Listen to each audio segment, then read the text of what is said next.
इस कार्यक्रम के पुण्यार्जक हैं स्वर्गीय माताजी श्रीमती मनोरमा जैन, श्री संतोष कुमार जैन, श्रीमती निर्मला जैन, भ्रातृ एवं भ्रातृवधू श्री प्रदीप जैन, श्रीमती प्रीति जैन, पुत्र एवं पुत्रवधू लकी जैन, शिवानी जैन, पौत्र अनिकेत जैन, पौत्री अवनी जैन, पुत्र यश बिट्टू, पुत्री दामाद पिंकी जैन विकास जैन, दोहित्र देवांश जैन, पुत्री एवं दामाद रिंकी जैन जय जैन, दोहित्र अरिहंत जैन खुशी जैन, फर्म संतोष जैन केटरर्स सागर मध्य प्रदेश। तो ये 5 अनुव्रत हो गए, परिमाण परिग्रह परिमाण व्रत। और जब वो बहन जी मुझे दोबारा जब मैं पूज्य आचार्य महाराज के 2012 में दर्शन करने के लिए गया, जब वो मुझे दिखी, उनके शरीर पर एक वाइट साड़ी थी, सिर ढका हुआ था। मुझे एक झटका सा लगा। मैंने कहा कहीं कुछ गड़बड़ तो नहीं होगी, मगर वो उनकी मंद मुस्कान से पता चला कि कुछ गड़बड़ नहीं हुआ है। और वो फिर आए, जहाँ हम बैठते थे उस स्थान पर आए। बोले महाराज जी आप सीरियस क्यों हो गए थे जब आपने मुझे देखा था? मैंने बताओ, तो मैंने कहा भाई मैंने सोचा। बोले नहीं नहीं ऐसी कोई बात नहीं है। वो 1990 की बातें मुझे बार बार याद आती थी आपकी, और मैंने सारा परिग्रह परिमाण व्रत ले लिया है। मात्र अपने पास 10 साड़ियां रखी हैं। 2500 साड़ी रखने वाली 10 साड़ी रखी हैं। 2.5-3 किलो सोना रखने वाली ने मात्र अपने पास 100 ग्राम सोना रखा है। चांदी थोड़ी सी। एक मकान में मात्र 2 कमरे रखे अपने नाम से। एक गाड़ी रखी जिसके घर में 10-20 गाड़ियां थी। सब कुछ सीमा बना ली। महाराज उस दिन का आपका एक एक शब्द मेरे जीवन के लिए लायक बन गया, और आज मैं 7 प्रतिमा धारण करके पूज्य गुरुदेव से अपने जीवन का यापन कर रही हूं, और अलौकिक शांति है महाराज, कोई विकल्प नहीं। बड़ा आनंद है, बेटे भी बहुत आज्ञाकारी हैं। कुछ नहीं है, घर पूरा सुख शांति समृद्धि से परिपूर्ण है, मगर मैं उसमें से निकल गई हूं। अब मात्र 2 कमरे में मेरा अधिकार है। एक गाड़ी इसलिए रखी है, कभी चौका लेकर के जाना, आचार्य श्री के दर्शन करने जाना, इसलिए मैंने एक गाड़ी रखी। बाकी सब त्याग कर दिया, सब बहुओं के लिए सौंप दिया। और इतनी मर्यादित मेरी आंखें छल छला गई, आंखें भर गई। मैंने कहा भले माल बेचो, माल दिखाओ, कभी ना कभी बिकेगा। उधारी में जाए तो दो, मगर कभी ना कभी उधारी वसूल होगी ही होगी। 1990 में दिया हुआ उधार 2012 में वसूल हो गया। आम के आम, गुठलियों के दाम। फिर उन्होंने बोला कि महाराज जी मैंने अपनी 5 सहेलियों को भी ऐसे ही तैयार किया, और हम 5 का ग्रुप है, चौका लेके चले जाते हैं। कहीं भी आचार्य श्री होते हैं, हम लोग 5 के 5 ठाठ से चौका लगाते हैं। मुझे बहुत खुशी हुई, इसलिए कि उसने एक व्रत समझा था, परिग्रह परिमाण व्रत, और 12 व्रतों का पालन करना चालू कर दिया। और 12 व्रतों के बाद 7वीं प्रतिमा को ब्रह्मचर्य प्रतिमा धारण कर ली। बंधु सारी दुनिया के पुरुषों को, अपने पति को भी भाई के रूप में देखना शुरू कर दिया। ब्रह्मचर्य एक शॉर्ट में तुम्हें पढ़े लिखे लोगों को समझाने का तरीका, कि पति को भी भाई समझ लिया। सारी वासनाएं समाप्त हो गई। ब्रह्मचर्य व्रत की 7वीं प्रतिमा हो गई। बड़ा चेहरे पर आनंद था उनके, मंद मंद मुस्कान रहती थी सदा। कोई विकल्प नहीं, मगर मर्यादा का सदा ध्यान उनको रहता था। प्रत्येक नारी अपने जीवन में आनंद को पा सकती है और अंत समय अपने जीवन की समाधि ले सकती है, कर सकती है। बंधुओं, अगर हम व्यवस्थित भी धीरे धीरे चले, जब जागे तब सवेरा, जब अपने आप को संभाल ले तभी हमारा धर्म शुरू हो जाएगा। बंधुओं, कोई बात नहीं, आपने बचपन में, जवानी में धर्म को नहीं समझा, अब समझने का प्रयास करें और ये 5 अणुव्रत, 3 गुणव्रत और 4 शिक्षा व्रतों को जीवन में धारण करें। और ये अणुव्रत धारण करके जब आपका मरण होगा तो 16वें स्वर्ग तक में आप जन्म ले सकते हैं। 12 व्रतों का पालन करने वाला व्यक्ति जो निर्दोष पालन करता है 12 व्रतों का, वह 16वें स्वर्ग तक में उत्पन्न हो सकता है। क्योंकि पंचम काल में 16वें स्वर्ग से ऊपर कोई नहीं जाता। आचार्य महाराज भी समाधि पूर्वक मरण करके 16वें स्वर्ग के ही अंतर्गत है। कंचन बाई जी भी मरण करके गई समाधि पूर्वक, वो भी 16वें स्वर्ग के अंतर्गत है। 2 प्रतिमा से लेकर 11 प्रतिमा तक धारण करने वाला क्या मुनि महाराज भी 16वें स्वर्ग से ऊपर इस पंचम काल में नहीं जा सकते। मरना ही है जब, तो हम क्यों ना व्रती बनकर के मरे, मर्यादित होकर के मरे, अपने चरित्र को पवित्र करके मरे और ऐसी अपनी चर्या बनाएं कि जहां से निकल जाए तो लोग कहें जैन समाज की बिटिया जा रही है, जैन समाज की बहू जा रही है, जैन समाज की दादी जा रही है। नहीं, वो खुल्ला सिर चुटैया नागिन सी लटक रही है, पल्ला उड़ रहा है और वे भागी जा रही हैं, वे भागी जा रही हैं। ये जैन धर्म के लिए कलंक है, कलंक है। बंधुओं, मस्तक ढका होना चाहिए। ये पवित्र नारियों के लक्षण माने जाते हैं, उनकी विचारधारा की शुद्धता मानी जाती है और ऐसा जीवन जीने वाली माँ, बहन, बेटी, बहू अपने जीवन से कई लोगों को प्रभावित करके अपनी समाज को व्यवस्थित और सुरक्षित कर सकती है। क्योंकि आज भौतिकवाद का जमाना चारों तरफ से बोलबाला है।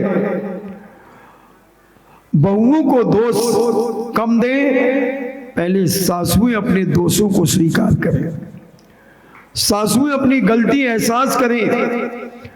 और मैं कहता हूं, बहुएं तो जब से मैं सागर में आया हूं, और एक बार भी अगर बहू मेरे पास आ गई है किसकी, तो वह मर्यादित होना शुरू हो गई है। ये मुझे विश्वास है। मगर ये यूजलेसों को समझाना बहुत मुश्किल है। ये सूखी लकड़ियां, ये सूखी लकड़ियों को ज्यादा कहो तो ये टूट जाए, ज्यादा मोड़ो तो टूट जाए। इसलिए इनके लिए संबोधन बहुत पर्याप्त है और इस संबोधन को अपने जीवन में ग्रहण करो। सब बहुओं की शिकायत करेंगी, आजकल की बहुएं देखो महाराज सूट पहनने लगी, देखो महाराज ये करने लगी, वो करने। तुम क्या कर रही हो हमें तो जा बता दे, तुम कैसी फिर रही हो?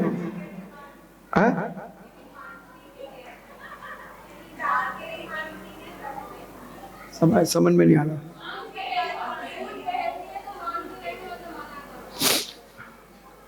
मैं कुछ नहीं कह रहा हूं, मगर मेरा कहना है शरीर ढका रहना चाहिए। सूट में शरीर और अच्छा ढका होता है, पूरा बंद रहता है, और तुम्हारा पल्ला खुल गया तो सब कुछ खुल गया। सूट के साथ दुपट्टा होना चाहिए, चुन्नी होना चाहिए, शॉल होना चाहिए, और फिर आप अपने हिसाब से जैसे आपको रखना है, मगर व्यवस्थित रहिए। पहले बुजुर्ग, क्योंकि बुजुर्गों को देख करके ही घर की मर्यादा बनती है और घर की मर्यादा बिगड़ती है। बड़े घर की बहू बेटियां समाज को सुधारती भी हैं और बिगाड़ती भी हैं। अगर बड़े घर की बहू बेटियां व्यवस्थित अनुशासित रहेंगी तो मध्यम परिवार की बहू बेटियां अपने आप व्यवस्थित रहेंगी, और अगर वो बन ठन करके निकलेंगी तो फिर मध्यम वर्गीय जो परिवार है, कम अमीर परिवार है, उनकी बहू बेटियां भी बिगड़ेंगी और उनको बिगड़ने का श्रेय उनको जाएगा जो बड़े घर की बहू बेटियां हैं। इसलिए विचार करें, समझें और भावना भाएं कि हे भगवान, धीरे धीरे परिवार का मोह छोड़ करके मैं समाधि पूर्वक मरण करूंगी और वह मुनिराज को 4 मुनिराज नगर या देश की शुभ अशुभ बातों का निरीक्षण करते हैं, क्योंकि नगर में दूषित वातावरण होता है तो छपक सल्लेखना लेने वाले मुनिराज के लिए बाधा न बने, ऐसी भावना भाते हैं। 4 मुनिराज आगंतुक श्रोताओं को सभा मंडल में संवेदनी निर्वेदनी कथाओं को द्वारा सावधान पूर्वक उपदेश देते हैं। यानी ऐसी ऐसी कहानियों के माध्यम से आने वाली जनता को उपदेश देकर के उनके भाव भी वैराग्यमय कराते हैं। ऐसी कथाओं के माध्यम से पूज्यवर कि उनके अंदर एक संसार से भय पैदा हो जाए, ऐसी कथाओं की चर्चा करते हैं और उस छपक के बीच भीड़ इकट्ठी ना हो, उन्हें परेशान ना करें, ऐसे उपदेश आदि देकर सल्लेखना चलाते हैं। ऐसे आपके 44 मुनियों की चर्चा हम आपसे कर चुके, कल चर्चा फिर करेंगे 4 मुनिराज की कि वो किस प्रकार से चर्या करवाते हैं, और आपको भी सल्लेखना का भाव बनाना चाहिए। व्रती बनकर के आप भी अपनी इस देह का विसर्जन करने का परिणाम आपके अंदर आना चाहिए। कल फिर चर्चा करेंगे। हमारे कष्ट मिट जाए नहीं यह प्रार्थना स्वामी।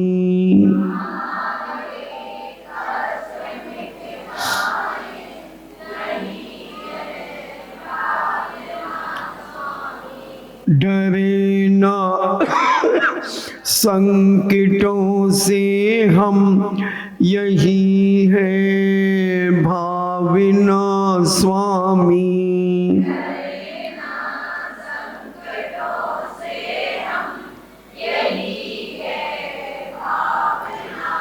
दुखों में साथ दे कोई नहीं, यह प्रार्थना स्वामी।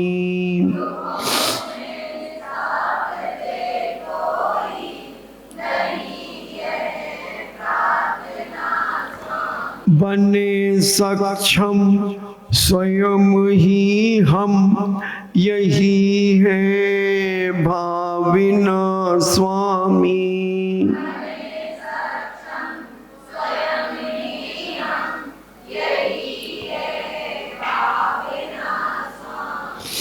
खरे उतरे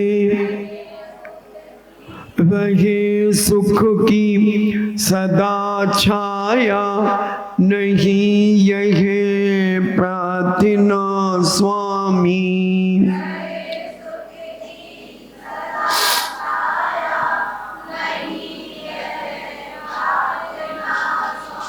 खरे उतरे परीक्षा में, यही है भावना स्वामी।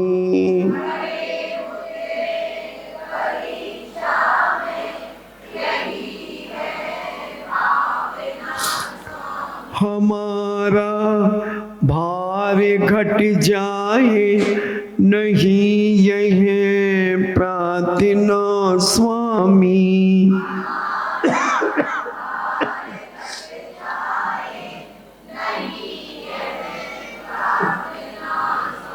किसी पर भार न हो हम, यही है भावना स्वामी।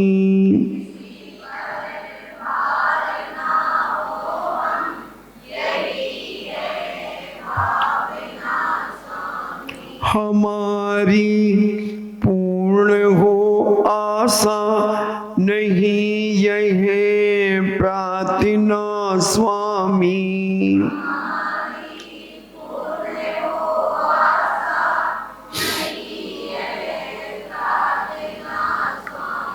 निराशा हो न अपने से, यही है भावना स्वामी।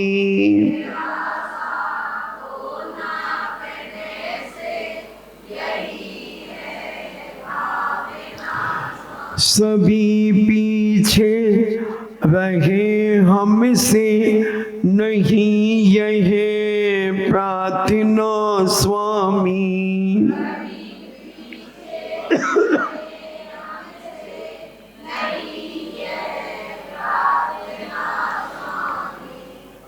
बढ़े आगे हमी से हम, यही है भावना स्वामी।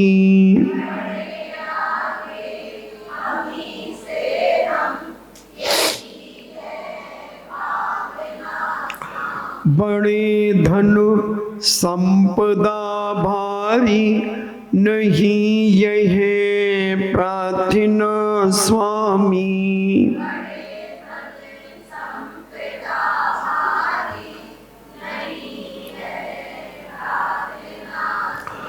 रहे संतोष थोड़े में, यही है भावना स्वामी।